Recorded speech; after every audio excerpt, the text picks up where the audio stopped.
Hi అండి. ఈరోజు నాకు అసలు బ్యాడ్ డే. ఎందుకనేది కూడా నేను చెప్తాను. లాస్ అయ్యాను. ఎందుకు లాస్ అయ్యాను, నా మిస్టేక్ ఈరోజు ఏం చేశాననేది చెప్తాను. ఫస్ట్ నేను టైటాన్ స్టాక్ చూడండి. టైటాన్ స్టాక్ ఎప్పుడైతే లెవెల్ 3132 లెవెల్ బ్రేక్ అయిందో ఆ నెక్స్ట్ క్యాండిల్లో ఎంట్రీ అయితే నేను తీసుకున్నాను. అండ్ 3160 దగ్గర అయితే నేను ఎగ్జిట్ అయిపోయాను. దాంట్లో 1000 రూపీస్ ప్రాఫిట్ అనేది బుక్ చేసుకున్నాను. తర్వాత ఇన్ఫీ స్టాక్లో కూడా మార్నింగ్ చూస్తే ఈరోజు ఐటీ సెక్టర్ బుల్లిష్గా టర్న్ అయింది.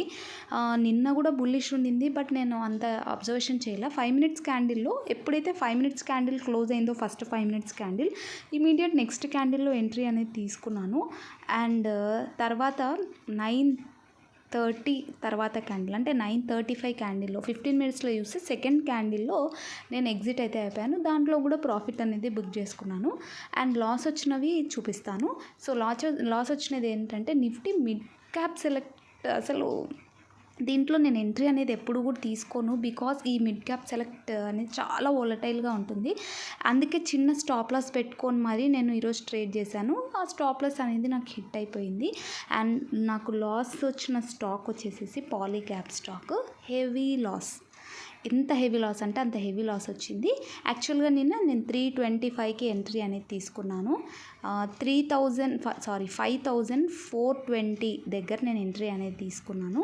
చూస్తే ఈరోజు గ్యాప్ డౌన్ చూస్తున్నారు కదా, 200 పాయింట్స్ గ్యాప్ డౌన్ వచ్చింది. యాక్చువల్గా ఇది నేను 5400 సిఈ అనేది తీసుకున్నాను. సో గ్యాప్ డౌన్ కావడం వల్ల ఒక్కసారిగా ప్రీమియం డికే అనేది అయిపోయింది. 1 డే టైం ఫ్రేమ్లో నేను అనుకున్నాను 20 ఈఎంఏ ఉంది అబౌవ్, ఖచ్చితంగా ఇది బేరిష్ మొమెంటం. అసలు ఎలా ఎంట్రీ తీసుకున్నాను నాకు అర్థం కాలేదు. బట్ నేను అనుకున్నది ఏంటంటే 5600 వరకు వెళ్ళే ఛాన్స్ ఉంది ఏమో అని. బట్ అది రివర్సల్ అయింది. ఇప్పటి నుంచి కూడా ఎవ్రీ డే ఓన్లీ 2 ట్రేడ్స్ మాత్రమే తీసుకోవాలి. క్యారీ ఫార్వర్డ్ అయితే మనం చేయకూడదు అనేది నాకు అర్థమైంది. మార్కెట్ బాగానే ఉంది సిచ్యువేషన్ చూస్తుంటే, బట్ లాస్ అనేది వచ్చింది. అండ్ M&Mలో కూడా కొద్దిగా ఈ లాస్ని రికవర్ చేసుకోవడానికి నేను చేసిన ట్రేడ్స్ వల్ల స్టాప్ లాసెస్ ఎక్కువగా నాకు ఈరోజు కూడా వాటిల్లో కూడా హిట్ అయిపోయాయి. 10:30 తర్వాత 10:30 క్యాండిల్లో ఎంట్రీ క్లోజ్ అయ్యే ముందు తీసుకుంటే చూస్తున్నారు కదా ఎంత రెడ్ క్యాండిల్లో. నా అదృష్టం ఏమంటే నేను చిన్న స్టాప్ లాస్ని మెయింటైన్ చేసుకోవడం వల్ల లాస్ ఓవర్గా బుక్ చేసుకోలేకపోయాను.